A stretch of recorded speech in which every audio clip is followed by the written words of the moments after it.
J'aurais aimé avoir votre avis, Monsieur le Président.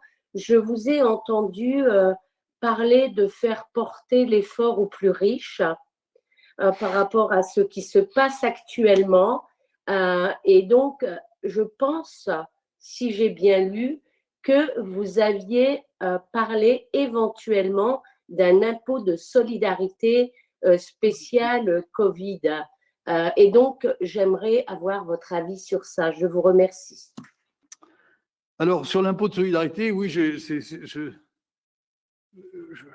fait un constat que j'ai fait tout à l'heure, c'est que la situation des 10% les plus, des 20%, j'allais dire même des 20% les plus du bas de l'échelle, j'allais dire les plus pauvres, mais il n'y a pas que des pauvres. Là-dedans, les 20%, c'est dégradé. Et on voit bien que leur taux d'endettement s'est accru.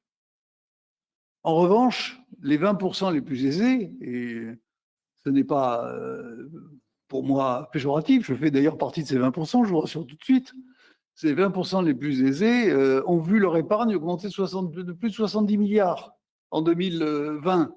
Non pas qu'ils se soient enrichis, mais comme ils n'ont pas eu l'occasion de consommer, ils ont accumulé cette épargne. Ça veut dire qu'ils ont quand même été dans une situation qui tranche par rapport à celle des 20% les moins riches ou les plus pauvres.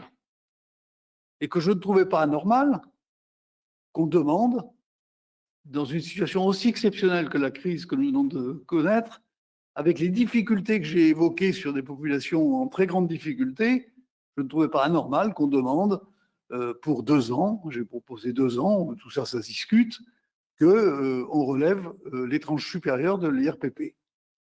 Parce que je n'ai pas voulu m'attaquer à la vache sacrée des impôts sur les successions, parce que là, je savais que je n'avais aucune chance de me faire entendre, puisque c'est quelque chose qu'en France, on ne peut pas toucher, même si je pense qu'il y a un réservoir. Mais j'ai proposé cela, ça me paraît pas scandaleux, et j'ai même proposé d'affecter la somme collectée directement au soutien des personnes qui sont en situation de grande fragilité, et notamment peut-être au financement soit d'une garantie jeune beaucoup plus longue, soit quasiment l'extension du RSA dans des conditions à définir aux 18-25 ans. Voilà ce que j'ai proposé. Et je pense que le pays a besoin de manifestations de solidarité dans cette période.